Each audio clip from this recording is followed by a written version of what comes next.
Hello everybody, it's Amar Divignesh. Today we are going to be solving 2002 AMC12B. Forgot to write the number 23. So yeah, we're going a little bit AMC12 even though I do AMC10, but that's because there's a concept that hadn't really come up on the AMC10 a lot, but it could come up. So we're gonna just use it anyway. And of course, if you're solving for the AMC10, you have seen problems like this. So it's called Stewart's theorem. So basically, Stewart's theorem involves any Savian of a triangle. So I need to let me draw just a representation. So pretend we had this. We're gonna call this A. We're gonna call this lowercase a, lowercase b, lowercase c. So anything can come, any point from a vertex to the opposite side. Now it doesn't matter. It doesn't need to specifically be a median or an angle bisector, which are special types of Savians. It could go like that. It could go like that. It doesn't matter.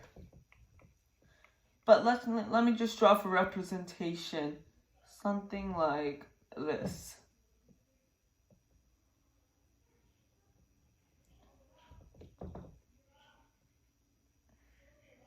Now, basically with this, if we call this D, so we have where's M and M? Well, if this is C, sorry, I'm going to make this A. Give me a second. I'm going to make this A. So I'm going to make this C. So this is going to be A. It's going to be M.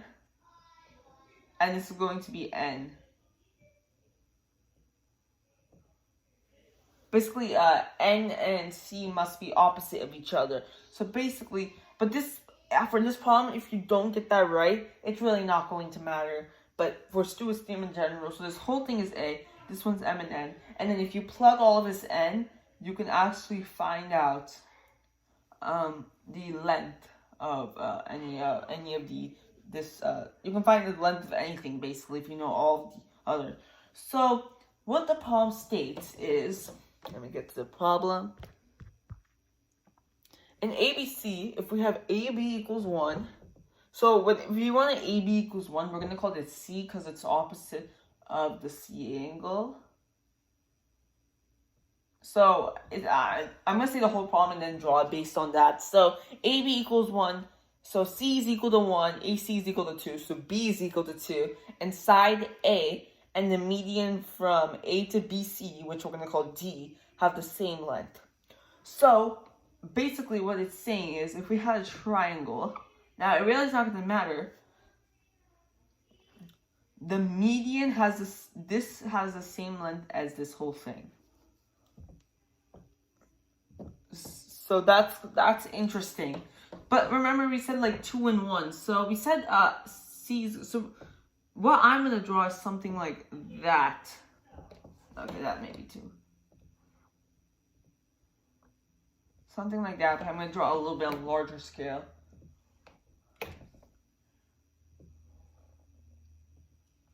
Like that. So this is 2, this is 1. Now, I really am not good at drawing, but it doesn't matter.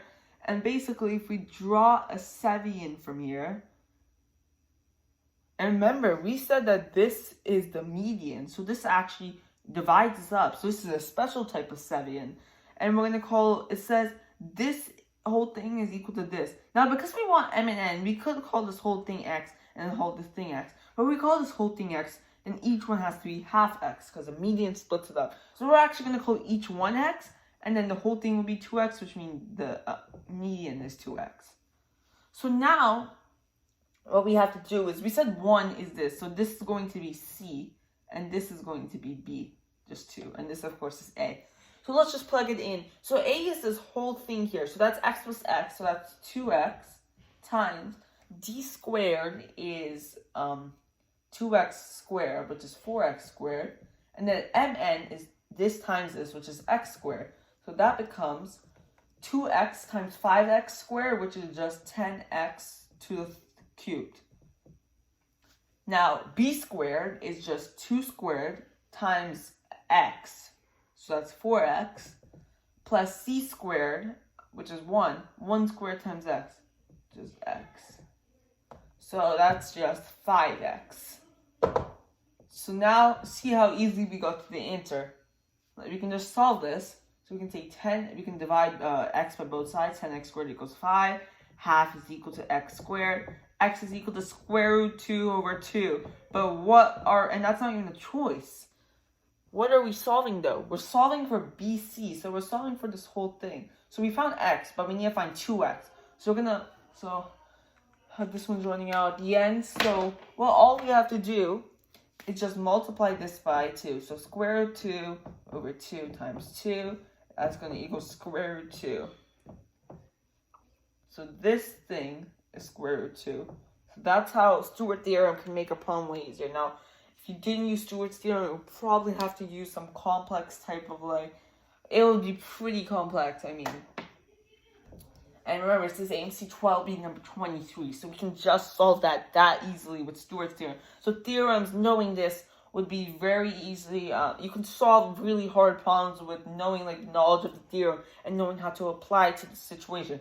Because, other theorems, like an algebraic theorem called Fermat's theorem, he has, one, I'm just going to say that in case, because, of course, we have the AMC tomorrow, where a to the p is congruent to a mod p. And then I'm pretty sure the last theorem, I don't know the exact names, is so a to the p minus 1 is congruent to 1 mod p if p is a prime number.